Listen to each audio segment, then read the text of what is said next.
Olá, meu querido amigo ouvinte, seja muito bem-vindo ao quarto capítulo do livro A Verdade sobre os Anjos, que tem como título A Origem do Mal.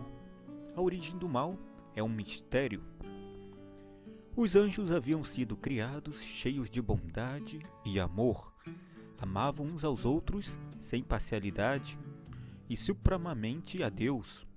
Movido por este amor, deleitavam-se em realizar a sua vontade. A lei de Deus não lhes era um pesado jugo. Antes compraziam-se em obedecer a seus mandamentos e em ouvir a voz de sua palavra. Porém, nesse estado de paz e pureza, o mal originou-se com aquele que havia sido perfeito em todos os seus caminhos. O profeta disse a seu respeito: elevou-os teu coração por causa da tua formosura, corrompeste a tua sabedoria por causa do teu resplendor. Ezequiel, capítulo 28, verso 17. O pecado é algo misterioso e inexplicável. Não havia razão para sua existência.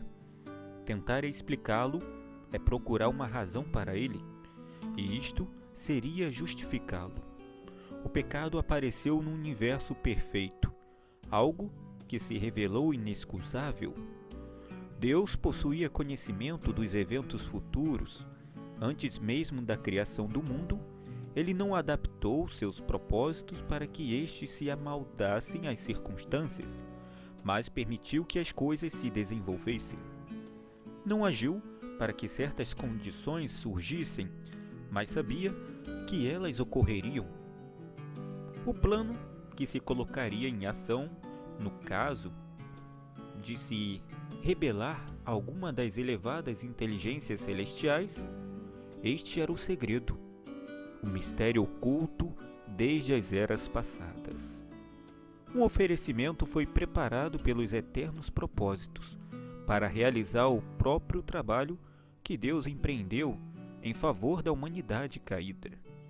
A entrada do pecado no céu não pode ser explicada. Fosse isto possível, arranjar-se-ia alguma razão para o pecado, mas não houve a menor escusa para ele, e sua origem permanecerá cercada de mistério. Deus não criou o mal, ele fez apenas o bem, a sua própria semelhança. O mal, o pecado e a morte são o resultado da desobediência, originada em Satanás, os primeiros sinais do mal. Houve um tempo em que Satanás se encontrava em harmonia com Deus, quando era sua alegria executar os divinos mandamentos.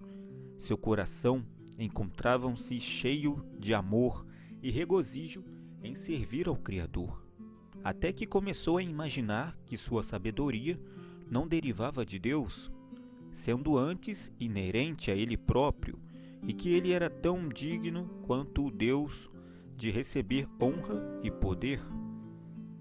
Embora Deus houvesse criado Lúcifer, nobre e belo, e lhe houvesse atribuído grande honra entre os anjos, não o colocara, todavia, fora da possibilidade de fazer o mal.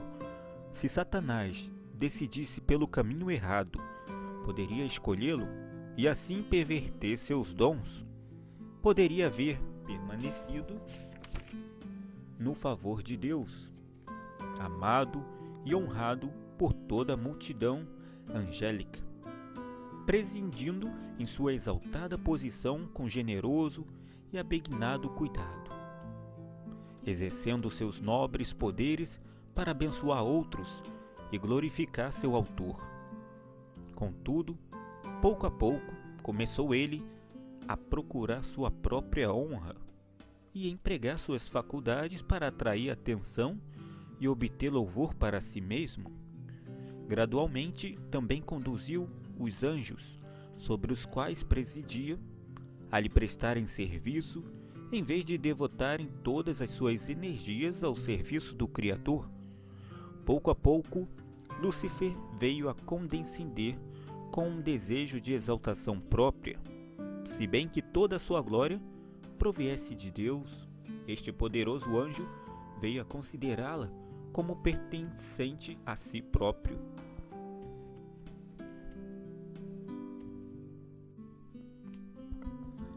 Deus apresenta a verdadeira posição de Cristo. Antes que se iniciasse a grande luta, todos deveriam ter uma apresentação clara a respeito daquele Deus cuja sabedoria e bondade eram a fonte de toda a sua alegria. O Rei do Universo convocou os exércitos celestiais perante ele para que em sua presença apresentar a verdadeira posição de seu filho e mostrar a relação que este mantinha para com todos os seres criados. Perante os habitantes do céu, reunidos, o rei declarou que ninguém, a não ser Cristo, o unigênito de Deus, poderia penetrar inteiramente em seus propósitos, e a ele foi confiado executar os poderosos conselhos de sua vontade. O grande Criador reuniu os seres celestiais para poder, na presença de todos os anjos, conferir honra especial a seu filho. Este estava sentado no trono com o Pai, com a multidão celestial de santos anjos reunida à volta. Então, o Pai fez saber que ele próprio ordenara que Cristo, seu filho, fosse igual a ele, de modo que, onde o filho estivesse, estaria a sua própria presença. A palavra do filho deveria ser obedecida tão prontamente quanto a do pai. O filho fora investido de autoridade para comandar o exército celestial. Deveria ele agir especialmente em união com o pai no projeto de criação da terra. Satanás estava com inveja e ciúmes de Jesus Cristo. Não obstante, quando todos os anjos se inclinaram diante dele para reconhecer sua supremacia, elevada autoridade e direito de governar, Satanás também se prostrou, ainda que seu coração estivesse cheio de inveja e ódio. Cristo formava parte do conselho especial de Deus para a consideração de seus planos, ao passo que Satanás os desconhecia. Não conhecia, nem lhe era permitido conhecer os propósitos de Deus. Por outro lado, Cristo era reconhecido como soberano do céu, com poder e autoridade, iguais aos dos próprios Deus. Satanás acreditou que ele próprio era o favorito no céu, entre os anjos. Havia sido grandemente exaltado, mas aspirava a alcançar a altura do próprio Deus. Glorificava-se em sua própria altivez, sabia que os anjos o honravam. Tinha uma missão especial a cumprir. Estivera próximo ao grande Criador, e os incessantes raios de luz gloriosa que rodeavam Deus eterno haviam resplandecido especialmente sobre ele.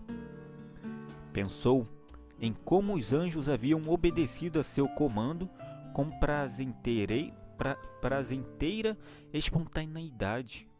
Não eram as suas vestiduras brilhantes?